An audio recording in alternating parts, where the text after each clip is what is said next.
स्वप्नालीच्या तोंडूनच तिची हकीकत ऐकूया. स्वागत करावं.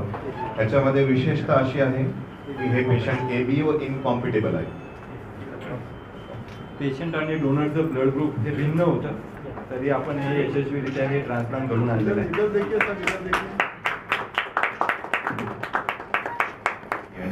Surgeon forensic care hospital Aurangabad.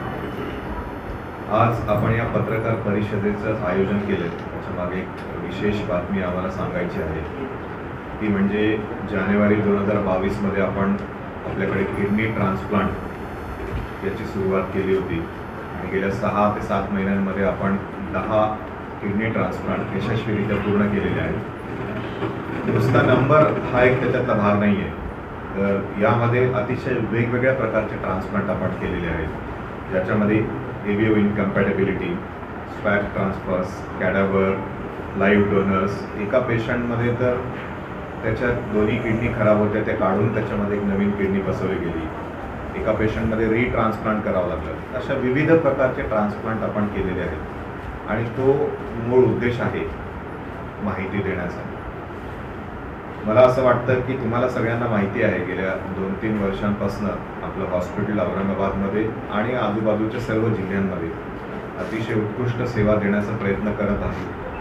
लोकांचे आम्हाला अतिशय चांगले फीडबॅक आहेत या बाबतीत आणि मला आशा आहे की भविष्यामध्ये पण आपण असेच उत्तम सेवा देत राहू. आपले जे किडनी विकार तज्ज्ञ आणि ट्रान्सप्लांट तज्ज्ञ आहेत ते दोघंही आज आपल्यासोबत इथे आहेत. तर मी श्री गणेश बर्नेला सरांना विनंती करतो की त्यांनी या बाबतीत अजून जास्तीची माहिती द्यावी. वाढत चाललेले आहे. त्याचे मूळ कारण म्हणजे डायबिटीज आणि ब्लड प्रेशर, त्याच्या व्यतिरिक्त किडनी स्टोन आणि अनुवांशिक आजार, रिपीटेड झालेले इन्फेक्शन हे यामागचं मूळ कारण आहे. डायलिसिसवर राहावं लागतं. आता डायलिसिस हे सर्वत्र उपलब्ध आहे. आता नेक्स्ट जो प्रश्न असतो की याच्यामध्ये आपल्याला पूर्ववत नॉर्मल जीवन कसं जगता येईल. तर किडनी ट्रान्सप्लांट हे सगळ्यात उत्तम असं किडनी फेल्युअरची उपचार पद्धती आहे. यामध्ये आपण ओरियॉन सिटी केअरमध्ये मागील 4-5 महिन्यापासून आपण ट्रान्सप्लांट सुरू केलेले आहे. सगळ्यात महत्त्वाचं म्हणजे आपण अगोदर आपल्याला माहीतच आहे की ब्लड ग्रुप मॅच असलं पाहिजे, असेच ट्रान्सप्लांट पाहिजे. आता आपण ॲक्रॉस ब्लड ग्रुप म्हणजे ब्लड ग्रुप मिसमॅच असताना सुद्धा किडनी ट्रान्सप्लांट करत आहोत. त्या व्यतिरिक्त स्वॅब ट्रान्सप्लांट, याच्यामध्ये डोनर म्हणजे जो दाता असतो आणि पेशंट असतो याचं रक्तगट जुळलेलं नसतं. तर अशा वेळेस आपण त्या रक्तगटाच्या एक्झॅक्टली अपोजिट आपण दुसरी पेअर बघून यांचे ट्रान्सप्लांट करून येतो. म्हणजे एका वेळेस हे 2 ट्रान्सप्लांट एकाच दिवशी करण्यात येतात. त्याला स्वॅब ट्रान्सप्लांट म्हणतात.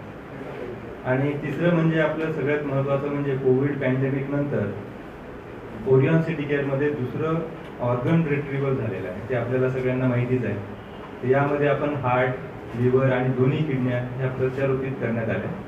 तर किडनी ह्या दोन्ही औरंगाबादमध्येच आमच्या 2 रुग्णांना भेटल्या होत्या आणि ते दोन्ही पेशंट एकदम व्यवस्थित आहेत. याचा अर्थ असा आहे की आपण जर ब्रेन डेड पासून जर हे ऑर्गन डोनेशन घडून आणलं तर बऱ्याच लोकांना एक चांगलं आयुष्य याच्यातून भेटणार आहे. त्याबद्दल भरपूर जनजागृती होणं सुद्धा महत्त्वाचं आहे. आता ABO इनकॉम्पॅटेबल जे ट्रान्सप्लांट असतात त्याच्यामध्ये रक्तगट हे जुळलेले नसतात. तर यामध्ये आपण त्याच्यामध्ये एक उपचार पद्धती करून हे ट्रान्सप्लांट घडून येतो. तर आपण ABO इनकॉम्पॅटेबल ट्रान्सप्लांट करायला सुरुवात जी केली त्याच्यामध्ये आपण 30% लोकांना जास्त किडनी ट्रान्सप्लांट करू शकतो. तर हे सुद्धा एक महत्त्वाचं अचिव्हमेंट आहे. त्याच्यानंतर रिट्रान्सप्लांट एका पेशंटचं आम्ही इथे केलं आणि बरेच असे कॉम्प्लिकेटेड ट्रान्सप्लांट म्हणजे आपण एक बघितलं तर एक स्पेक्ट्रम ऑफ किडनी ट्रान्सप्लांट आपण इथे घडून आणत आहोत. आणि यशाचं कारण चांगली टीम, ॲनेस्थेशिया असो, आमचे न्यूरो सर्जन असो जे खूप एक्सपर्ट आहेत, त्याच्या व्यतिरिक्त हॉस्पिटल स्टाफ, ॲडमिनिस्ट्रेशन पासून मिळालेला सपोर्ट, हे सगळ्यांचं एक म्हणजे मला असं वाटतं एक टीम वर्क आहे, ज्याच्यामुळे आपण चांगले यशस्वीपणे हे किडनी प्रत्यारोपण इथे आपण करत आहोत. म्हणून इथे कार्यरत आहे ओरियॉन सिटी केअर हॉस्पिटलला. किडनी फेल्युअरच्या रुग्णांसाठी डायलिसिस आणि किडनी प्रत्यारोपण ह्या 2च उपचार पद्धती आहेत. त्यापैकी किडनी प्रत्यारोपणामध्ये पेशंटची लाईफ नंतर चांगली राहते, त्यासाठी ते रिकमेंडेड आहे.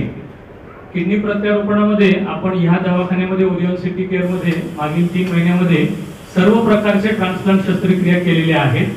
ज्याच्यामध्ये डोनरची उजवी किडनी असो, डावी किडनी असो, रिसिपियंट मध्ये रक्तगट मॅच नसलेला पेशंट, ज्याच्यामध्ये एका फॅमिलीचं मॅच होत नाही तिथे दुसऱ्या फॅमिलीमध्ये स्वॅब ट्रान्सप्लांट, ह्या सर्व प्रकारच्या शस्त्रक्रिया आपण इथे केलेल्या आहेत। आणि यापुढेही आता नवीन जे तंत्रज्ञान आहे लॅप्रोस्कोपी, ते सुद्धा आता लवकरच आपण इथे सुरू करणार आहोत। नमस्कार, मी डॉक्टर प्रदीप सारू, ओरियन हॉस्पिटल इथे नेफ्रोलॉजिस्ट म्हणून काम करतो।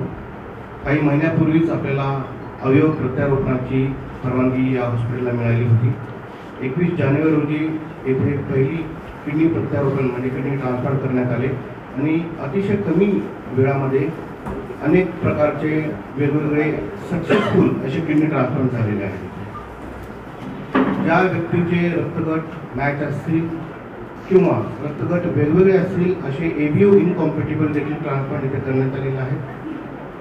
ज्या फॅमिलीमध्ये डोनर अवेलेबल दुसऱ्या परिवाराची किडनी ज्याची आपण देवाणघेवाण किंवा स्वॅब किडनी ट्रान्सप्लांट म्हणतो असे देखील शासनाची परवानगी घेतल्याच्या नंतर देखील आपण केलेले आहेत। काही एका व्यक्तीमध्ये रिट्रान्सप्लांट देखील करण्यात आले। महत्त्वाची गोष्ट म्हणजे ऑपरेशन चांगलं झालेलं आहे आणि ते आता डायलिसिस पेशंटचे बंद झालेले आहेत आणि आपले दैनंदिन जीवन हे एकदम सुखी असे जगत आहे। आपल्या हॉस्पिटलचे CMD doctor Ashish Deshpande sir यांना मी विनंती करतो की किडनी ट्रान्सप्लांटचे अजून पेशंट्स होण्यासाठी हॉस्पिटलतर्फे ते आपल्याला काय मदत करू शकतात। ओरियन हॉस्पिटल सिटी केअर हॉस्पिटलतर्फे मी हे सांगू इच्छितो की प्रदीप सारू डॉक्टर कर्नेला जी टीम आहे आणि आत्तापर्यंत जे काही काम केलेलं आहे किडनी प्रत्यारोपणाच्या विषयात विविध प्रकारचे पेशंट्स, ज्यात एबीओ इनकम्पॅटिबल पेशंट आहे, स्वॅब ट्रान्सप्लांट आहे, प्रोटीन ट्रान्सप्लांट्स आहे, त्याचं ऑर्गन रिट्रायव्हल इथे करण्यात आलेलं आहे। विविध प्रकारचं उपक्रम चालू आहेतच आणि याच्या पुढची स्टेप म्हणून आम्ही लॅप्रोस्कोपिक डोनर रिट्रायव्हल हे काही दिवसातच सुरू करणार आहोत। याने ती सर्जरी अजून मिनिमली इन्व्हेजिव्ह होते, पेशंटसाठी जास्त कम्फर्टेबल होते।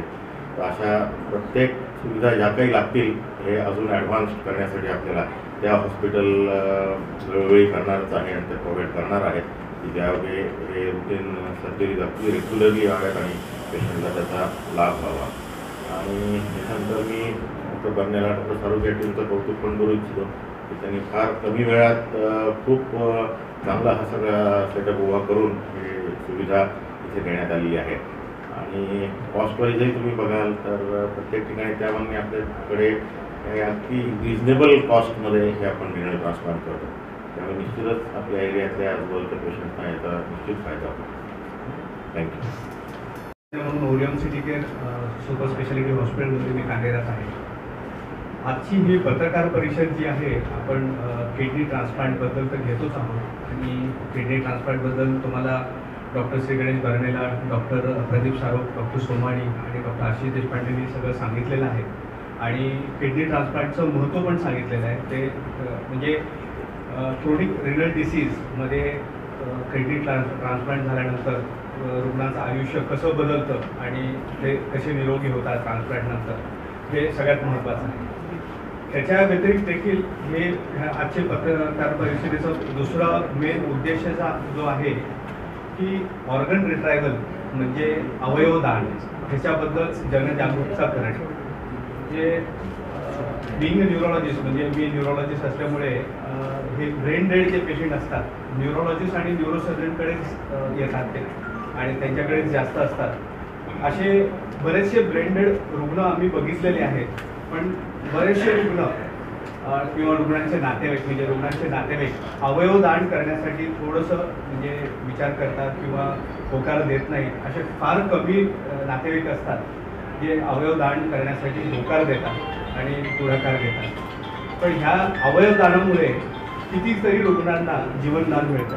मागच्या वेळेस आपण जे अवयवदान झालं होतं इथे ऑर्गन रिट्रायव्हल झालं होतं, 2 किडनी, 1 हार्ट, 1 लिव्हर आणि 1 कॉर्निया असं वेगवेगळे अवयवदान झाले आणि आता ते ज्या रुग्णांना हे अवयव मिळालेले ते आता म्हणजे चांगले आहेत आणि निरोगी आहेत। तर अवयवदानाचं महत्त्व सोसायटीपर्यंत पोहोचावं हा एक पत्रकार परिषदेचा एक उद्देश आहे आणि हा मेसेज तुमच्या माध्यमाच्या द्वारे लोकांना जे ऑर्गन भेटतात त्याची एक वेट लिस्ट असते आणि ते प्रत्येक हॉस्पिटलकडनं ही लिस्ट जाते ZTCCला.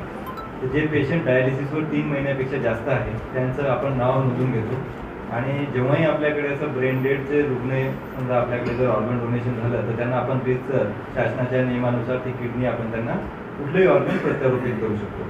दुसरं म्हणजे स्वॅब ट्रान्सप्लांटबद्दल मी जसं सांगितलं, स्वॅबमध्ये काय असतं की एका परिवारामध्ये दाता आणि पेशंटचं रक्तगट मॅच नसतं आणि अशा वेळेस एक्झॅक्टली अपोजिट पेअर दुसऱ्या पेशंट आणि डोनरची जर असल्यास आपण हे ट्रान्सप्लांट घडून येतो.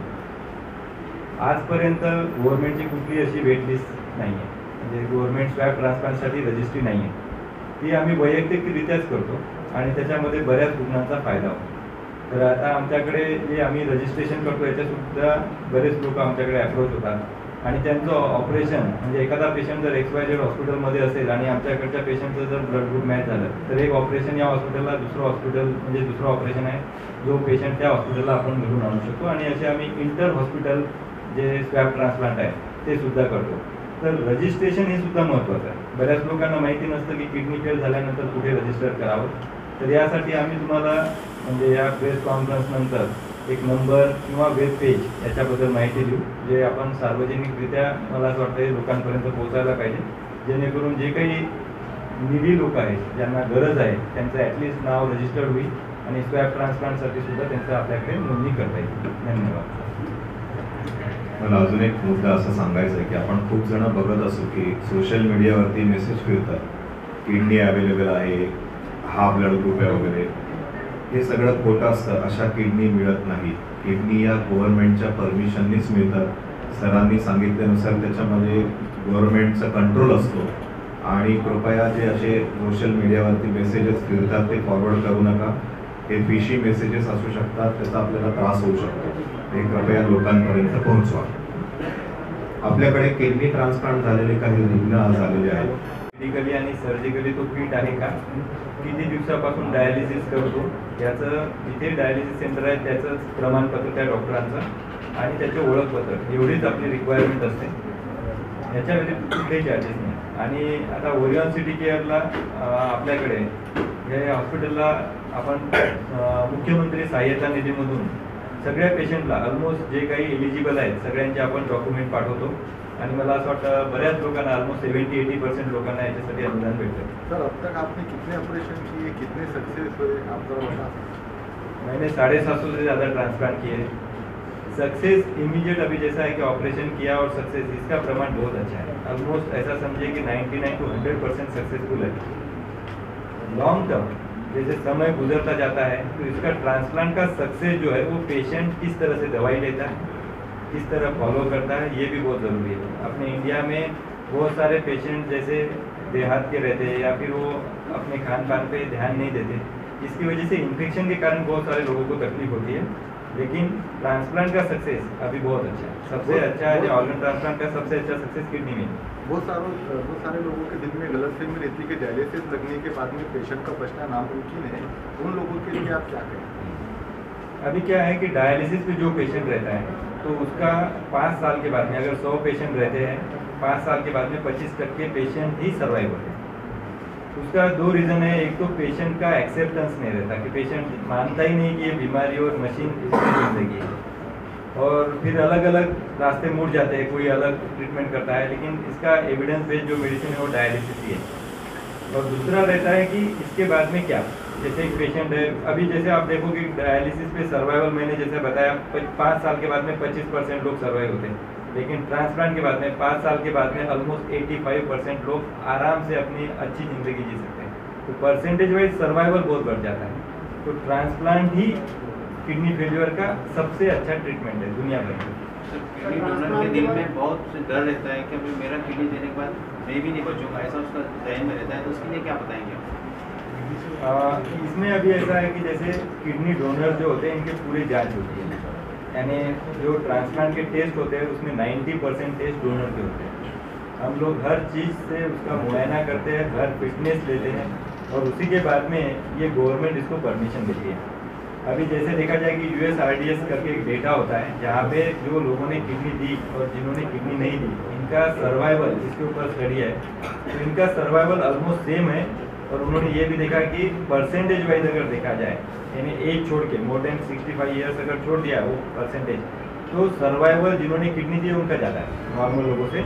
उसका कारण है कि वो अपनी हेल्थ के बारे में कॉन्शियस रहते, अनावश्यक कोई चीज़ नहीं करते, जब भी कोई ज़रूरत पड़ती है वो डॉक्टर की सलाह लेते, ये भी उसका बहुत बड़ा कारण है। तो सर्वाइवल किडनी डोनेशन के बाद में आदमी का कम होता है, ये गलत है। सर, किडनी ट्रान्सफर झाल्यानंतर आयुष्य जगण्यावर काही लिमिटेशन असतात? आयुष्य जगण्यावर कुठलंच लिमिटेशन नाही. काय काळजी घ्यावं लागेल? चांगलं शुद्ध जेवण जेवणे म्हणजे घरचं खाणे आणि चांगलं पाणी पिणे, याच्या व्यतिरिक्त आणि वेळेवर औषधं घेणे, याच्या व्यतिरिक्त त्यांना कुठले म्हणजे वेगळं काही करायची गरज नाही. सुरुवातीला ह्या लोकांना औषधं जे असतात त्याच्यामुळे रोगप्रतिकारशक्ती कमी असते, त्याच्यामुळे ती किडनी शरीरात टिकून राहते. कालांतराने ह्या औषधांचे डोसेस कमी होतात.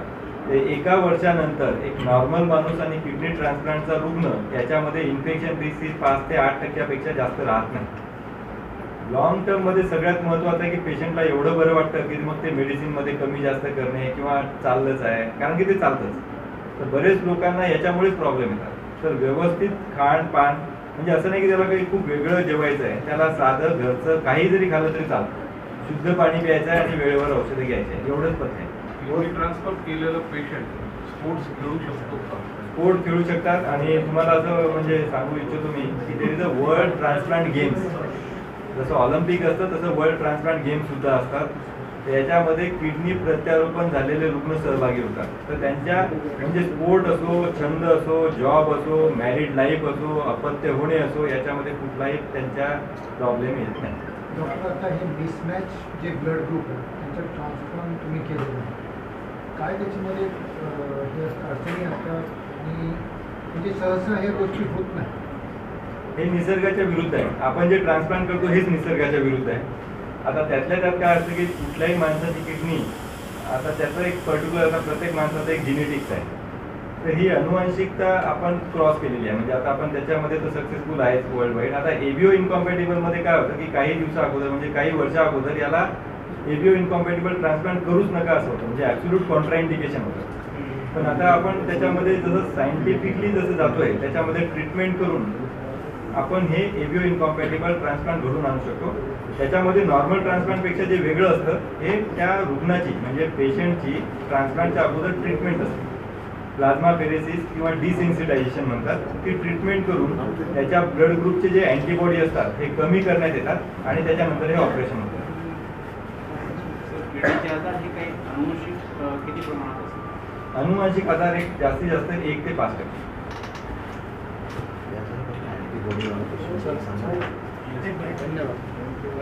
मध्ये किडनी प्रत्यारोपण झालेला रुग्ण राजस्थानचे शर्मा नावाचे ग्रस्त हे अजूनही शेतामध्ये व्यवस्थित काम करतायत. 45 वर्ष झाले त्यांना ट्रान्सप्लांट करून.